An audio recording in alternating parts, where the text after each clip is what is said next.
Com tempo de até 25 minutos, ao deputado Felipe Maia, do Democratas do Rio Grande do Norte. Vossa Excelência disporá do tempo de 25 minutos para o seu pronunciamento. Senhor presidente, minhas senhoras e meus senhores deputados, amigos que nos assistem e nos escutam através dos diversos veículos de comunicação da Câmara dos Deputados, eu quero aqui fazer um pronunciamento no grande expediente, voltando a cobrar providências do governo federal e aqui trazer preocupações que tenho no que se refere ao combate à seca, que atinge a Bahia, do deputado Amaury Teixeira, que atinge a Paraíba, do presidente Luiz Couto, e que atinge tantos municípios do Nordeste e de Minas Gerais e do Brasil. Portanto, senhor presidente, em pleno terceiro milênio, ocupo a tribuna da Câmara dos Deputados para falar de um problema brasileiro que vem se arrastando desde a época do Império. Em 1877, o próprio imperador Dom Pedro II, durante um forte período de seca no Nordeste brasileiro, e devastado com as diversas mortes que ocorriam principalmente no Ceará, declarou nas suas imperiais palavras que venderia a última joia da coroa para amenizar o sofrimento do povo da nossa região do Nordeste. Entretanto, 135 anos após, o meu estado, o Rio Grande do Norte, enfrenta um problema ainda não solucionado e passa pela maior seca dos últimos 50 anos. Assim como os outros estados nordestinos, já são mais de 850 cidades do Nordeste em estado de emergência. No meu Rio Grande do Norte, das 167, mais de 130 cidades já decretaram estado de emergência. São 19 milhões de pessoas que estão afetadas com a estiagem.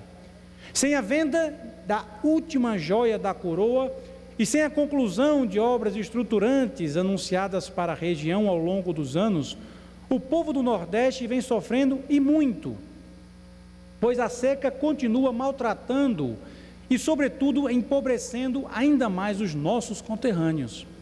Quem assiste aos noticiários da televisão ou lê as reportagens dos jornais e revistas se impressiona com o volume de recursos que são constantemente divulgados como sendo destinados para a região do Nordeste.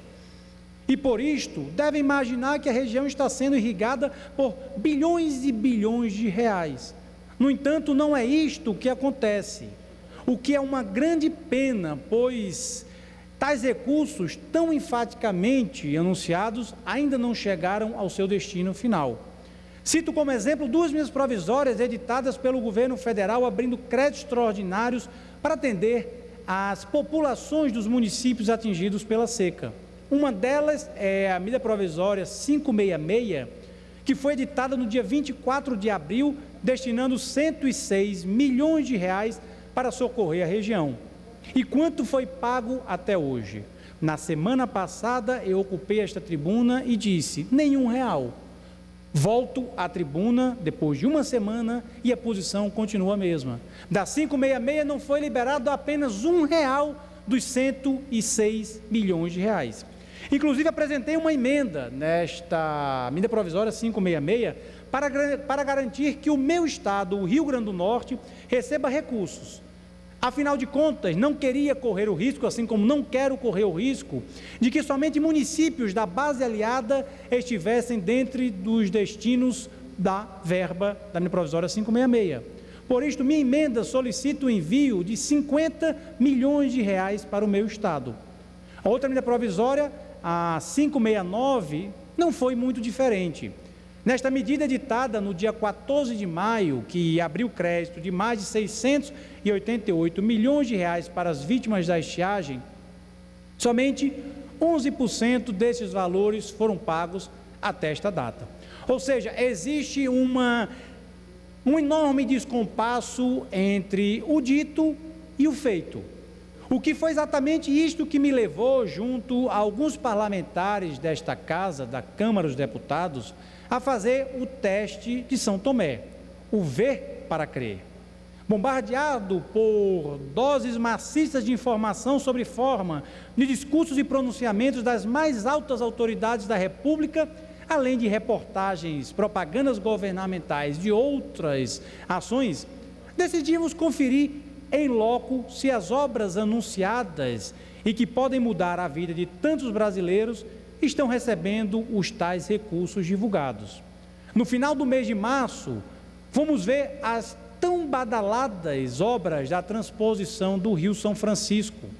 Este projeto é uma das vitrines do PAC, o Programa de Aceleração do Crescimento, e queria beneficiar diretamente o meu estado, o Rio Grande do Norte, além de outros estados do Nordeste.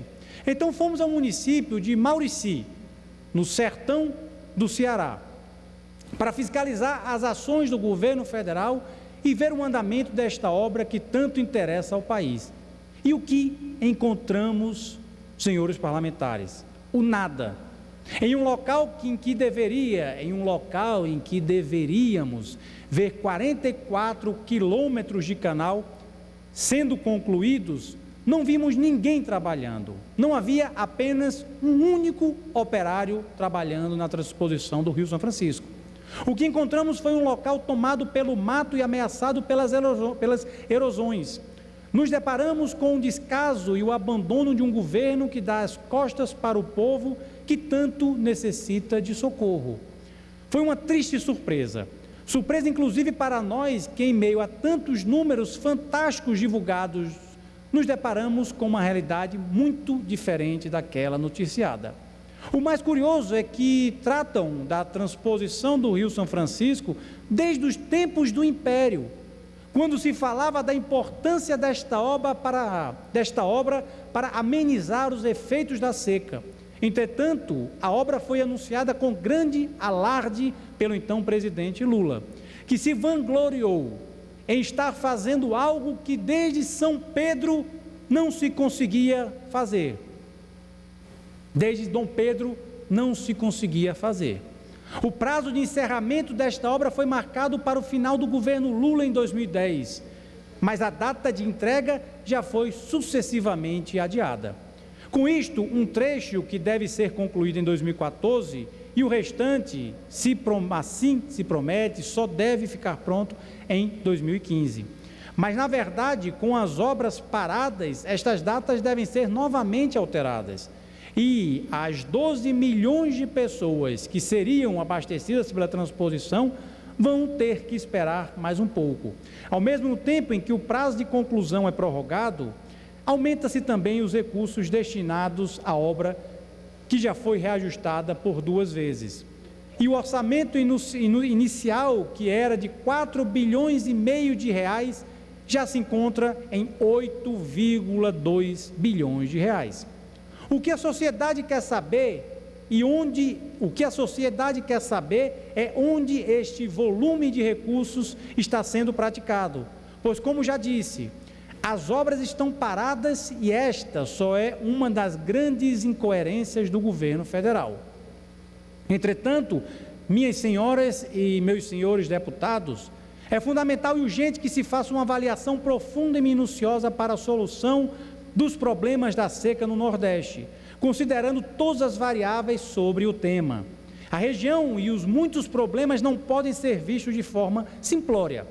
O Nordeste são muitos, e até mesmo a própria seca que empobrece os nordestinos, principalmente no interior, termina incrementando o turismo no litoral e impulsiona uma atividade que emprega muita mão de obra e gera renda de milhares de moradores da região.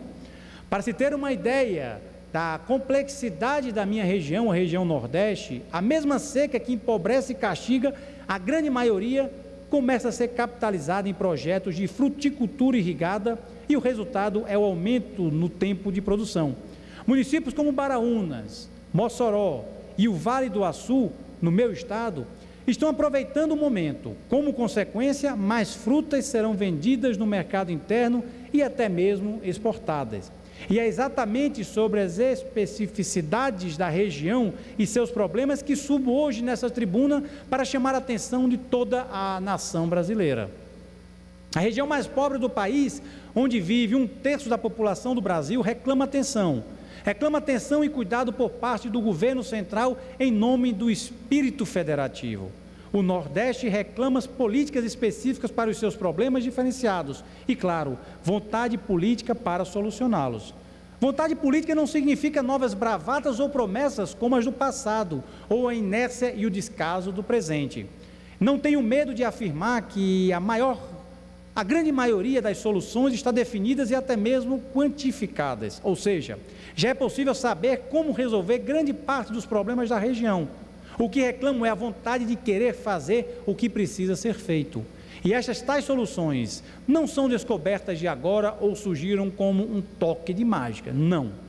Ao longo dos anos, a cada intempérie, a cada vez que a natureza castiga a região, que é quanto o Nordeste é lembrado, quando providências são anunciadas, estas soluções ficam no campo das ideias, no planejamento ou dos projetos. Projetos não faltam, inclusive, no meu Rio Grande do Norte, cujos governantes locais têm vindo à capital federal repetindo a mesma via crucis pelos mais solicitados gabinetes de Brasília, batendo na porta dos ministérios, cobrando recursos e atenção. Reconhecemos o momento da crise vivida e as dificuldades alegadas, mas nem por isso pode servir de desculpas para se deixar enraizar um problema que poderia até mesmo virar solução. O Rio Grande do Norte não está de braços cruzados esperando que outros resolvam os seus difíceis problemas. Fazemos da tripa coração, no mais puro linguajar do Nordeste.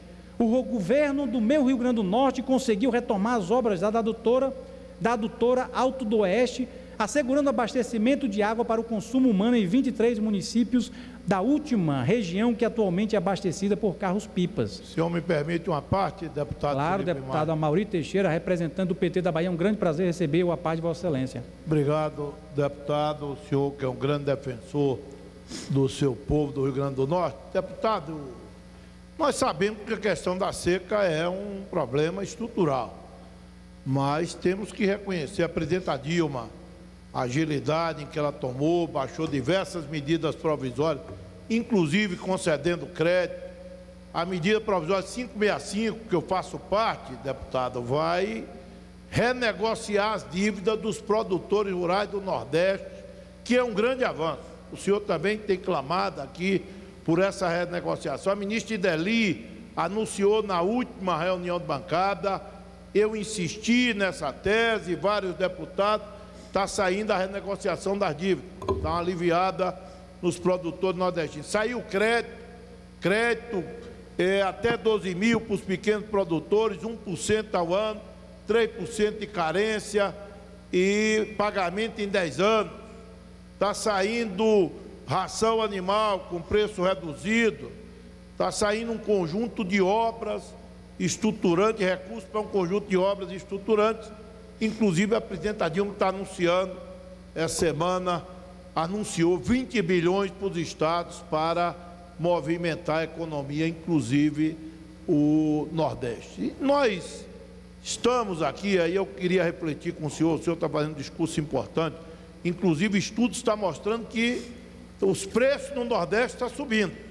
Do feijão subiu, a inflação subiu 5% dos alimentos, porque há uma escassez, evidentemente, pela abrangência da seca.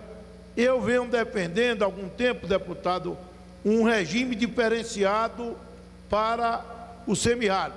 Nós fizemos um regime diferenciado de contratação para a Copa.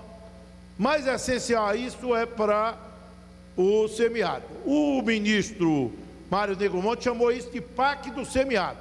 Eu acho que nós do Nordeste temos que nos juntar para encontrar uma solução de investimentos mais célere, mais rápido e mais efetivo para o Nordeste.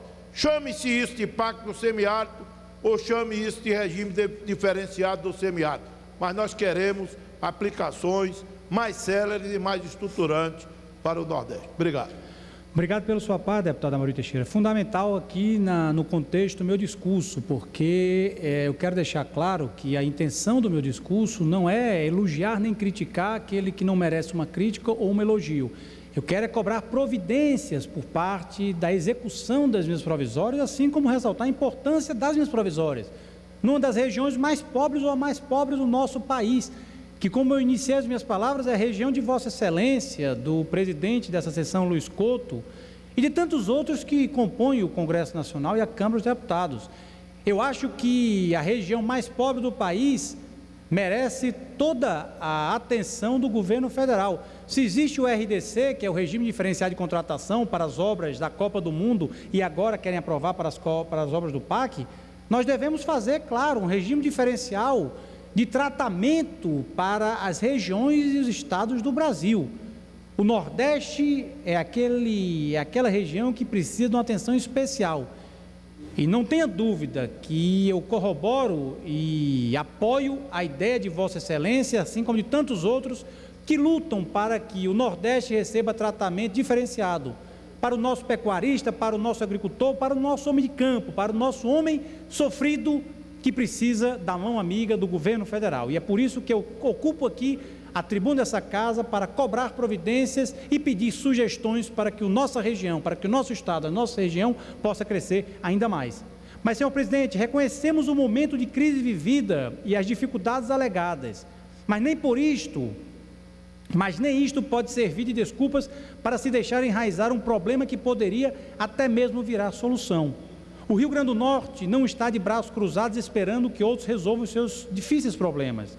Fazendo da tripa coração, no mais puro linguajar do Nordeste, o governo do Rio Grande do Norte conseguiu retomar as obras da adutora Alto Oeste, assegurando o abastecimento de água para o consumo humano de 23 municípios da última região, que atualmente é abastecida por carros-pipas. Registro que, ao longo dos últimos 30 anos, usando os seus parcos recursos, o Rio Grande do Norte construiu um eficiente sistema de adutoras, garantindo água para atender a população.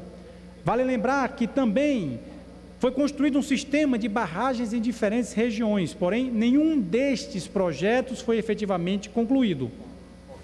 Um exemplo marcante é o projeto Baixo Açu, iniciado nos anos 80 para aproveitar o potencial da maior barragem do Nordeste, Armando Ribeiro Gonçalves. Pois bem, 30 anos depois desse projeto, que poderia se tornar uma referência em matéria de agricultura de ponta, ainda não está concluída. Falta resolver a titulação das áreas aos seus ocupantes, que mesmo assim insistem em produzir especialmente frutas tropicais como melão, melancia, mamão e manga. Abro um parêntese para registrar a realização, por me referir a frutas tropicais, na cidade de Mossoró, da 16ª Expo Fruti, a Feira Internacional de Fruticultura Irrigada. Este evento levou representantes de 23 países interessados na compra da produção local e na venda de equipamentos e insumos. Desta forma, bastante profissional, eventos como este têm conseguido colocar em evidência a produção de frutas na região, além de estreitar as relações dos produtores, distribuidores e exportadores. No meio da maior seca dos últimos 50 anos, em plena capital do semiárido nordestino, a Expo Fruti permitiu a realização de negócios que somam 50 milhões de reais.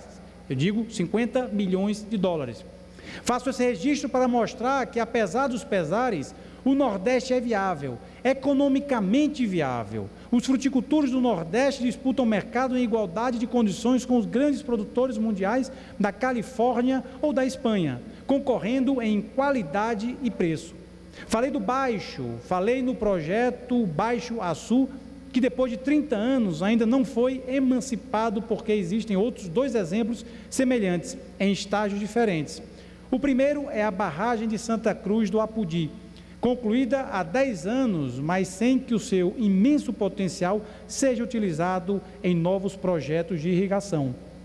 Para a complementação das obras da barragem, serão necessários 280 milhões de reais. Deste total, 195 milhões de reais serão provenientes de recursos do PAC, mas até agora foram pagos somente 4 milhões de reais, ou seja, apenas 3,5%. Outro exemplo que cobro do governo federal é a construção da barragem de Oiticica, no município de Jucurutu. A barragem que se integra ao projeto de transposição do Rio São Francisco e pode transformar, sem sombra de dúvida, numa resposta a esta seca que assolou a região este ano. Dou conhecimento ao Brasil da aflita situação dos criadores do meu estado, que podem terminar o ano com a redução de 50% do seu rebanho de 1 milhão de cabeças de gado. A situação exige atenção e medidas do governo, mas para que possamos salvar a metade do rebanho, é necessário que haja vontade política para a liberação de forragem, especialmente milho pela Conab, além da prorrogação dos créditos para os pecuaristas. E por falar em Conab, senhor presidente, destaco uma injustiça que vem ocorrendo com os produtores do meu estado. A Companhia Nacional de Abastecimento reduziu o teto máximo para a compra de milho de 10 mil quilos, ou seja, 10 toneladas, para apenas 3 mil toneladas, ou seja, 3 quilos. A Conab, sendo arguída sobre esse fato, explicou que a intenção de reduzir o teto foi atender um maior número de pessoas, mas entra em contradição quando vemos e já constatamos que o estado do Rio Grande do Sul, por exemplo, lá os produtores podem adquirir até 27 mil quilos, ou seja, 27 toneladas. Para o Rio Grande do Norte, teto máximo de 3 mil quilos. Para o Rio Grande do Sul, 27 mil quilos. Por que o Nordeste é diferente do Sul? Por que a Paraíba e a Bahia é diferente do Rio Grande do Sul? Porque se no meu estado são 3 toneladas, o estado do Rio Grande do Sul tem 27. Por que não darmos direitos iguais aos produtores? E aqui, usando essa tribuna, eu desde já faço essa cobrança para que os técnicos e dirigentes da Conab se aprofundem nessa situação, mergulhem numa explicação convincente.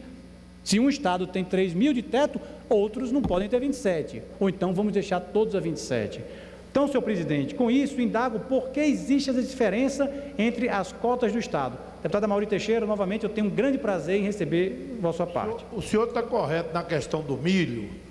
O padre Luiz Couto colocou aqui, não é só reduzir o preço não, e não é só a questão da tonelagem, é também da possibilidade de distribuição gratuita. Nós sabemos que a maioria dos produtores estão sem renda nenhuma e vai ter dificuldade de comprar esse milho a 18,10. Mas nós cobramos explicação do Ministério da Integração e o ministro Fernando Bezerra disse que esses 3 mil quilos ele pode ser aumentado, é inicial. Se houver necessidade de um consumo maior, a presidenta Dilma disse que pode aumentar, chegando a 27 mil quilos. Vossa Excelência, como sempre, faz uma parte importantíssima no contexto do meu discurso, proativa a parte de Vossa Excelência. Eu fico muito feliz, porque realmente houve uma redução no preço do milho, mas houve também uma redução na tonelagem de compra, da possibilidade de compras. No município, senhor presidente, do meu estado, do Rio Grande do Norte, chamado Currais Novos, o que existe é um cenário caótico. Existem pessoas na noite anterior aguardando para que o caminhão com o milho chegue e é um completo absurdo que existe, uma completa falta de estrutura e de viabilidade nessa distribuição do milho. 3 mil quilos é muito pouco para os produtores. Portanto, eu uso aqui essa tribuna com a parte importante do deputado Mauri Teixeira, que diz que o ministro Fernando Bezerra já abre a possibilidade de aumentar esta quantidade. Então, vamos nós do Nordeste, de estados que estão sendo afetados, cobrar uma providência real e concreta no aumento deste teto máximo na compra do milho. Volto a dizer, este teto não vem atendendo às necessidades dos produtores potiguares e está gerando indignação e desespero entre os produtores que precisam deste complemento para manter seu gado. Concluindo, senhor presidente, até porque o meu tempo já está esgotando e eu quero concluir meu pronunciamento dentro do tempo regimental, eu quero dizer, senhor presidente, que eu destaco que a situação da região Nordeste, em especial no meu Rio Grande do Norte, é grave e precisa de medidas emergenciais. Por isso, subo hoje, nesta manhã de segunda-feira, na tribuna da nossa casa, da Casa do Povo, da Câmara dos Deputados, para pedir a conclusão das obras importantes para a região e a liberação de recursos já reservados nas medidas provisórias 566, 569 e, como diz o deputado Mauri Teixeira, na 565, que renegocia a dívida dos produtores rurais. Recursos estes que não resolverão os problemas da região, mas sem sombra de dúvida servirão de alento para os pais e mães de família, além dos pequenos produtores rurais que tanto precisam de auxílio e da nossa palavra amiga e de cobranças. Portanto, senhor presidente, concluindo o meu pronunciamento, era isso que eu queria aqui deixar destacado. É a nossa preocupação, a preocupação dos representantes da bancada do Nordeste, do socorro, da ajuda e da proteção, da mão amiga do governo federal a tantos produtores, agricultores, pecuaristas da região Nordeste dos nossos estados, que sem sombra de dúvida estão nas suas regiões, nos seus municípios, contando com a nossa voz amiga e com o exercício do nosso mandato para protegê-los. Muito obrigado. Felipe Maia, eu estava na presidência dos trabalhos e Vossa Excelência tratou da questão da seca naquele pronunciamento, já propondo uma série de sugestões, tanto do ponto de vista emergencial, como também de ações estruturantes. E Vossa Excelência trata novamente, não apenas nós precisamos das ações emergenciais, que são importantes para o enfrentamento dessa questão agora, mas de que nós possamos ter ações estruturantes para que nós possamos conviver com a seca. Porque nós sabemos de que o Nordeste chove um ano bem, passa 3 anos sem chover bem. E aí dá a necessidade de resolver a questão da água através de adutoras, por isso que é importante a transposição de água de São Francisco com a integração de bacia, porque são 16 milhões de nordestinos que morrerão de sede se nós não tivermos essa água. Então é importante, Vossa Excelência trata dessa questão, colocando ações emergenciais, mas também as ações estruturantes que possam ajudar o homem do Nordeste, que possa conviver com a seca, mas viver com dignidade. Parabéns pelo pronunciamento. Obrigado.